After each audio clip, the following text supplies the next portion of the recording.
You know, when you think Tea Party, you think either of a little gathering of girls with little china cups and saucers and teddy bears, or you think of a full-scale rebellion. Now, something tells me you guys fall into the latter category. Probably. But I'm curious because obviously many people, particularly those who are like-minded and are very passionate about this, know all about some of the tenets, although I know they vary from group to group, but there are some sort of broad tenets yes. That you all agree on. And Michael, what would you say are the sort of the basic views of the Tea Party movement? I would say really when this movement really began to come into fruition about 2007, sort of in the last months or the last year of the Bush administration. And I think it really was a lot of kind of visceral reaction by the American people that our federal government was growing too large, that too much power was being centralized in government bureaucracies, that the American people were overtaxed, in some ways overregulated,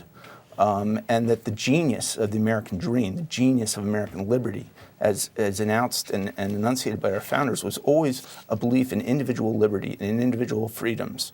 And obviously it's a balancing act between that and our country's resource needs. But I think the perception, and I've been active in 25 years in politics and in public policy, I have never seen this level of national outrage about the direction that our country is headed. This is not a partisan movement.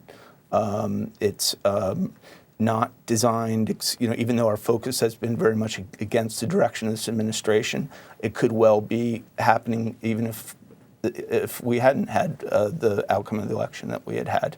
And I think that you're seeing a lot of people galvanize that. The other thing I would say, which may sound a little cliche, but it's a hugely patriotic movement. And that's the thing that I've noticed, and I've spoken to about 15 or 20 Tea Party events in some of the biggest areas of the country, is that there really is, among the people who turn out for these events, a belief that America is important, that America is unique and unlike any country in the world, and that the American life, the American liberty, the American concept needs to be preserved and it needs to be protected. And that there are, in the history of our country, almost generational threats to liberty. Some of them have been external, in the ways of external enemies. And I think the view of a lot of Tea Party activists now, some of it is internal with an ideological direction of this administration, which is sort of an antithesis in many respects of what our founding fathers envisioned.